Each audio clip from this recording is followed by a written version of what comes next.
This is my first video in English, so please be kind. Alright, from an Italian perspective, from some unknown guy who lives in Italy, which is me, Colombia is quite fascinating. Well, of course, Colombia is not an easy country. We are dealing with a country that preserves one of the greatest biodiversity in the world. It has a stunning landscape with every kind of natural habitat, from savannas to rainforests, all renowned for the quality of their products: coffee, cocoa, flowers, and tropical fruits. Colombia is a country known for other nice things, of course, such as being the birthplace of great artists and writers, such as Fernando Botero or Gabriel Garcia Marquez, awarded the Nobel Prize for Literature in 1982 in this case. Yeah, this is lovely, but unfortunately there's also the other side of the coin. There is drug cartels, drug trafficking, violence and armed conflict, which are just some of the keywords that unfortunately show up when we talk about Colombia. But let's start with the latest news. The capture of the most wanted trafficker, the head of the Gulf clan, El Cartel del Golfo, Dario Antonio Usuga, better known as Otoniel, now detained in the northwest of the country, near the border with Panama. The capture was the most important expedition in the jungle ever seen in the military history of the country, and the hardest blow to the drug trade, comparable only to the downfall of Pablo Escobar, someone I think you know. But let's just take it step by step. So, starting from the basics, and geographically speaking, Colombia is one of the largest countries in South America and is located in the northwestern part of the continent, overlooking two oceans, the Pacific one to the west and the Atlantic one to the east. Thus, it enjoys a fundamental strategic position. Colombia is also rich in natural resources, such as gas and oil, as well as mining, from nickel to emeralds and gold, energy, coal and iron, water, and of course the evergreen agriculture. A country full of opportunities, and yet, despite the fact that the GDP per capita is in the medium-high range of Latin America, and despite the fact that the economy is fairly flourishing thanks to exports and low foreign debt, the rates of distribution and land ownership in Colombia remain very high. In 2020, according to Dane, 42% of Colombians were found to be in extreme poverty. If we were to identify one constant that has left its mark on the country's troubled history almost since its independence from the Spanish Empire in 1819, that is undoubtedly violence. Since the 19th century, the territory has experienced the devastating effects of no less than 24 wars, including conflicts with Ecuador and Peru, as well as popular uprisings, an harsh reality of violence during the 40s and 50s, and an armed conflict that in the last 70 years has involved various actors: guerrillas, paramilitaries, drug traffickers, and the government itself, with the obvious support of the United States. We'll talk about this point later. In the last 2 centuries, Colombia has lived and still lives a situation of permanent violence. This phenomenon, which today contributes to destabilize not only the region but also the neighboring countries, especially Venezuela and Ecuador, has essentially political roots, which goes from 1946 to 1958, during which the liberal leader Jorge Gaitan was assassinated in the capital Bogotá. Gaitan is considered one of the most prominent leaders of the last century in Colombia. Founder of the socialist party Unión Nacional Izquierdista Revolucionaria, Gaitan was strongly committed to the agrarian issue and to the protection of workers. He supported the rights of the peasant masses and denounced all the abuses carried out by the public authorities in complicity with the landowners, who in turn were associated with large multinational companies, among which we can mention the United Fruit Company. On top of that, Gaitan promoted the literacy of the peasants and a basic healthcare system for all of them. A glimmer of hope, destined however to be extinguished in 1935, when the party was dissolved and its leader decided to join the Colombian Liberal Party, while maintaining a declared socialist orientation. The more conservative people, however, despite benefiting from the popularity of Gaitan, didn't tolerate his progressive ideas and ended up in permanent contrast. And so, in 1948, on the eve of new elections that saw him clearly in favor, Gaitan was assassinated. This triggered a bloody popular uprising known as El Bogotazo. El Bogotazo escalated like a river in flood, in the form of raids and mass mobilizations. It was initially fomented by the Liberal Party, but then it went totally out of control. Needless to say, the government's response was not long in coming, triggering a fierce clash between special police forces and civilians. The outcome was more than 200,000 dead. The situation of chaos that had been created saw the birth of the first guerrilla cells, Liberales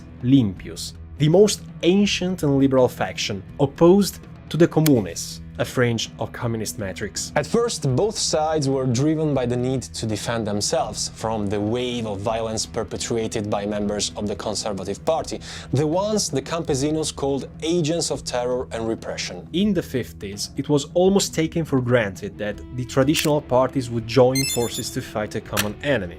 And in 1952, thanks to the first military assistance treaty signed between Colombia and the US, these subversive groups were hit by a powerful attack from the government forces, reinforced by a greater quantity of weapons and by the use of new training techniques provided by the Americans. None of this, however, could ease the internal political divisions, and this created the ideal situation for the military coup of June 1953, the only one in the entire Republican history of Colombia. This coup was organized by a general called Gustavo Pinilla, who proclaimed himself head of the state, forcing the elected president Laureano Gomez into exile. The first step of the new government was to get to a pacification campaign, trying to dismantle the guerrilla cells and rebuild the areas most affected by the violence.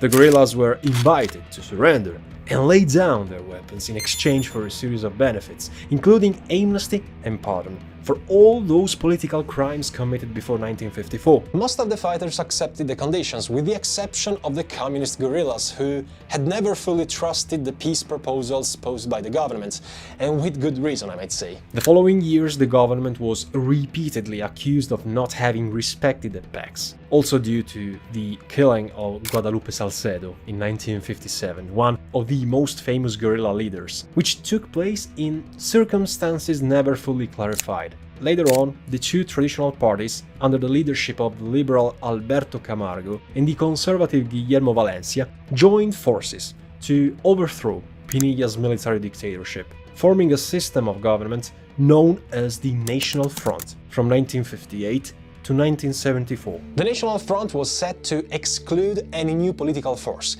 It was meant to lead the population to gradually lose interest in political life and to abstain from voting. However, from the 60s to the present day, there were some major phenomena that took form at the same time in Colombia. The emergence of guerrilla organizations, the attempts to combat them both militarily and peacefully, the unstoppable rise of drug trafficking, the appearance of paramilitarism, and the systematic use of kidnapping for extortion. Experts say that the main reason for the disastrous situation in Colombia is the unequal distribution of land. The repressive actions led by the government are basically a reaction of the people for social justice, and this has seen as a consequence the birth of various armed groups. Among these, we can find the FARC-EP, Revolutionary Armed Forces of Colombia People's Army. The FARC forces started in 1964 in the regions of Tolima, Cauca and Huila, and to a lesser extent, they still exist today. These forces grew in a short time to the point of becoming a state within the state. Just to understand what this means, let me give you an example. When in 1964 the government conducted the so-called Operation Soberania,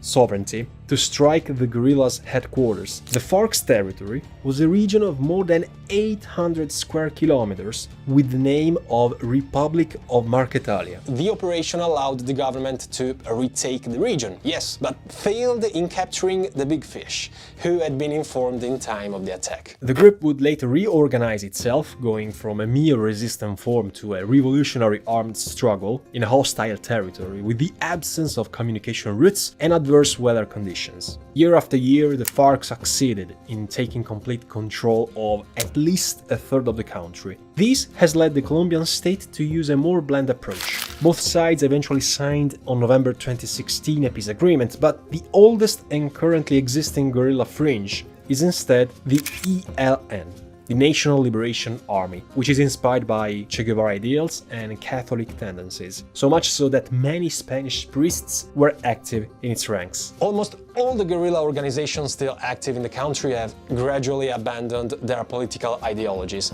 They're now only mainly involved in the production and distribution of cocaine and activities such as weapon trafficking, kidnapping and extortion. In the 80s and 90s, the scourge of paramilitarism, a true form of state terrorism, entered the scene. The paramilitaries of the AUC, the United Self-Defense Units of Colombia, financed with the aim of curbing the actions of the guerrillas, spread panic among the population. These paramilitaries were among the main culprits of land grabs and brutal massacres, such as that of Maripipan, during which, according to the US State Department, at least 30 civilians were brutally killed with machetes and chainsaws, or that of El Salado, which recorded a toll of more than 100 victims. And who were the masters of these executioners? It's quickly said, businessmen and drug traffickers, with the support of politicians and militaries.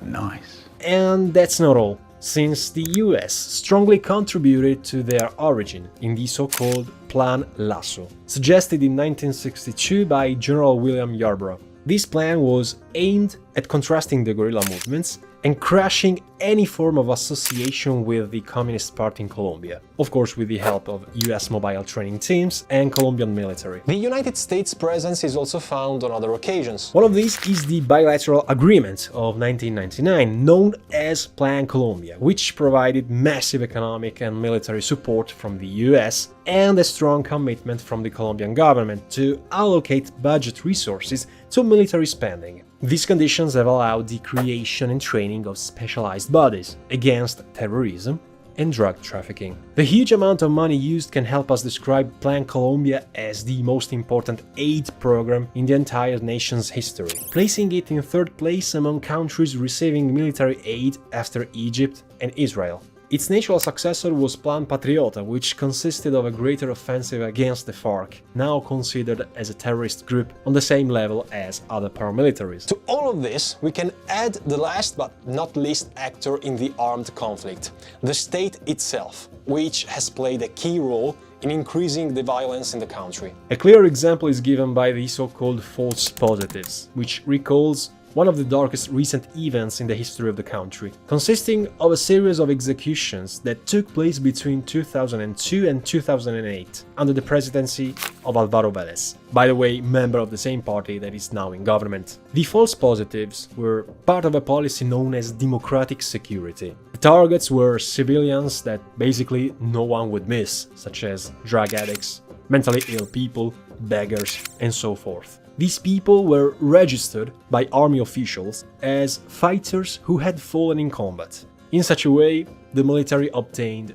economic benefits, additional leave, and career promotions. The numbers point to 6,000 people dead. And because of the high rate of impunity, in 2019, Colombia was condemned by the Inter-American Court of Human Rights. However, it was only in 2016 that a first effective step towards internal pacification was taken, when the new president of the Republic, Juan Calderón, and the commander of the FARC, Timo León Jiménez, signed the final agreement for peace. These took the form of a long document of more than 300 pages that is divided in 6 main points, including a way to address the problem of drugs, the demobilization of the guerrillas, and the much-needed agrarian reform. Reforms or not, the situation in Colombia unfortunately has not improved at all. Violence has even worsened in many regions since the first negotiations, simply because the paramilitaries, former FARC guerrillas, and drug traffickers have become even stronger. In recent years, the country has seen an increase in violent activities by the many armed forces that fight among themselves for control over the territory, competing for the traffic of cocaine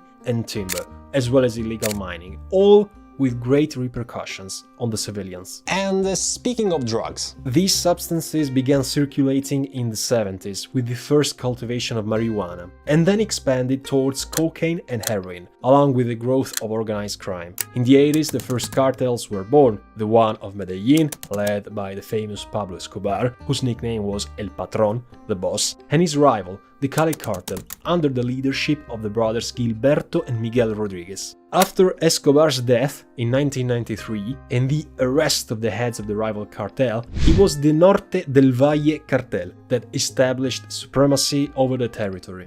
It remains, however, difficult to accurately quantify Colombian cocaine production. Based on various accounts by the Department of Defense Drug Policy Coordinator Brian Sheridan, in the early 1990s, Colombian laboratories were processing the world's largest amount of cocaine. This while Peru was the largest grower, with 60% of the global production. Raw cocaine was flown from Peru to southeastern Colombia for processing and then sent to the north of the country and to the west coast for shipment to the United States. In the latest years, Colombia coca production grew exponentially, with an estimated more than 200 tons produced in 1999. All of this while Peru struggled in maintaining its high numbers. In other words, while Peruvian harvests declined due to an efficient program of fumigation, Colombian growers increased the number of hectares dedicated to coca, mainly in the southwestern region of Putumayo. According to the CIA, in the same year 200,000 new hectares were allocated to cultivation, an increase of 20%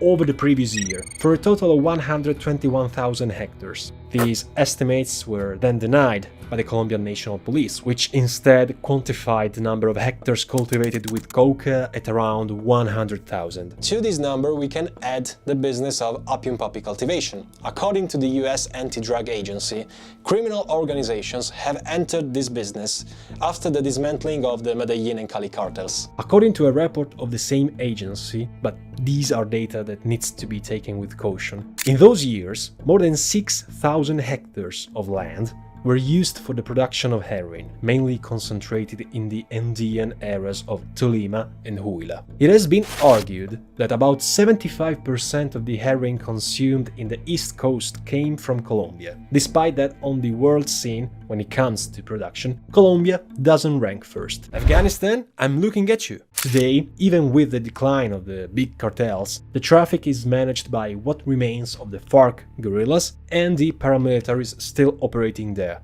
And to be honest, the fault lies mainly with the state. The absence of the state is felt in many areas in Colombia, especially those highly underdeveloped regions, where there's no paving road, no hospitals, no schools, and no acceptable health and social security systems. Where the state doesn't intervene, criminal organizations arrive, which are then seen by the locals as the only solution to its problems. The many attempts to reach a solution have failed. This failure now reflects on the Colombian society itself, with disastrous effects, as we can now see today. Despite the will of the locals to get rid once and for all of a conflict that seems to be infinite, Colombia is still stuck in its difficult past. I'll see you in the next video.